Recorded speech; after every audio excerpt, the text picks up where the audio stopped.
नमस्कार दोस्तों। आज मैं फिर से शेयर मार्केट के बारे में ही बात करूंगा। यानी शेयर्स के बारे में बात करना चाहता हूं।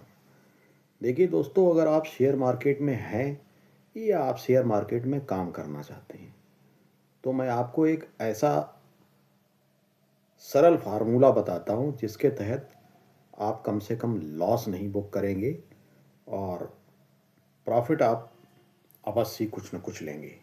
यानी शेयर मार्केट का सबसे जो बड़ी शेयर मार्केट में बात है वो ये है कि आप अपने लॉस को प्रोटेक्ट करें। यानी पैसा आपका ना डूबे, तभी आप शेयर मार्केट में बहुत लंबे समय तक काम कर सकते हो और पैसे कमा सकते हैं। तो इसमें मैं आपको अपना कुछ पुराना ट्रैक रिकॉर्ड बताना चाहूँगा जिससे आपको कुछ हेल्प मिल सकेगी।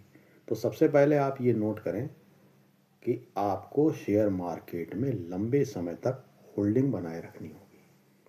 फॉर एग्ज़ाम्पल मैं आपको बता रहा हूँ कि मैंने एक शेयर बैंकिंग सेक्टर का लिया हुआ था।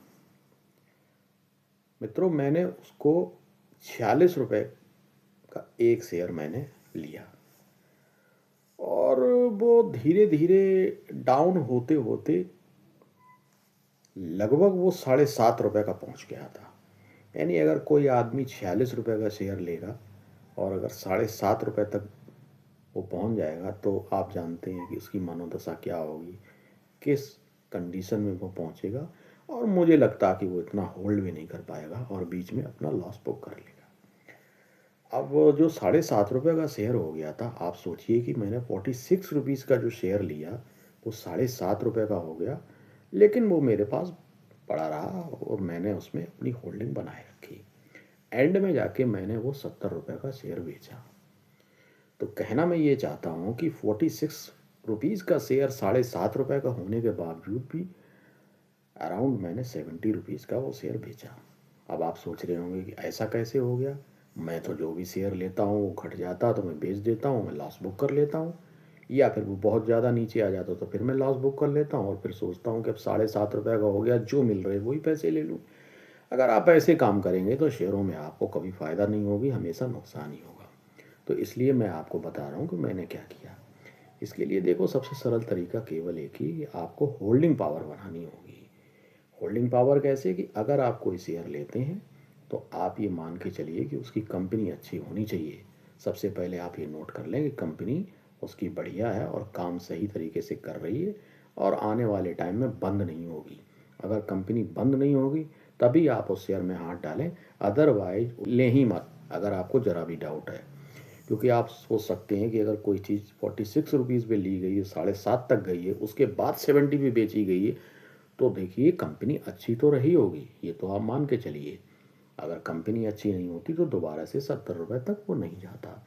तो मैंने उसमें पैसे कमाए और अपना प्रिंसिपल अमाउंट भी लिया, लेकिन वो लगभग मेरे पास, मैंने उसको 9 साल होल्ड किया।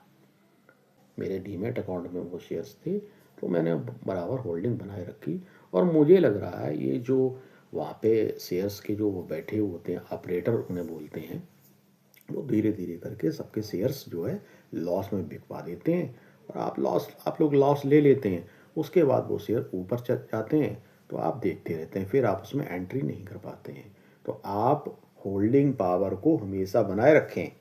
होल्डिंग अगर आपके पास पड़ी रहेगी लंबे समय तक, तो कभी भी आपको शेयरों में लॉस नहीं होगा।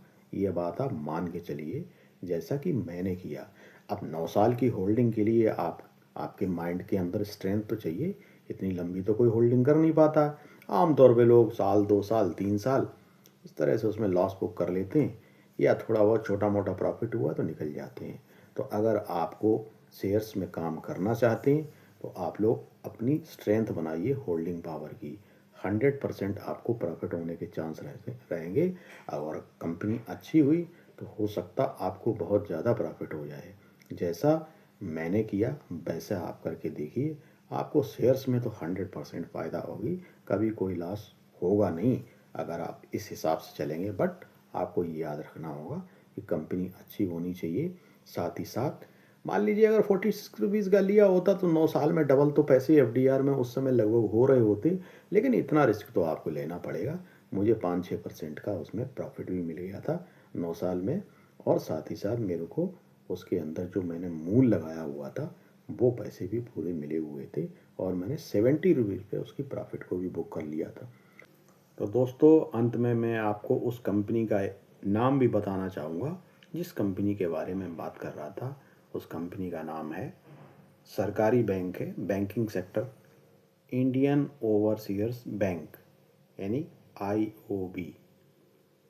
आप इसकी हिस्ट्री भी देखेंगे जाके तो आपको पता चलेगा कि कितने कितने रुपए तक नीचे गया था और अपर सर्किट इसका क्या था।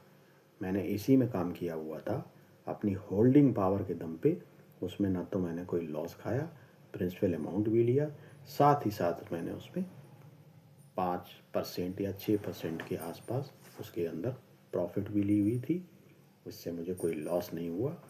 तो यही एक तरीका है नुकसान से बचने का, साथ ही साथ प्रॉफिट लेने का। यदि वो बहुत अच्छा चल जाता तो मुझे बहुत ज़्यादा भी फ़ायदा हो सकती थी, लेकिन इतना डाउन होने के बाद भी मैंने उसमें कोई लॉस बुक नहीं किया, प्रॉफिट ही ली। आप भी आशा है इसी तरीके से काम करके आप प्रॉफिट बना सकते हैं, साथ ही साथ अपने लॉस को बचा सकते हैं। तो दोस्तों, मिलेंगे फिर नेक्स्ट वीडियो में, बात करेंगे। तब तक के लिए नमस्कार।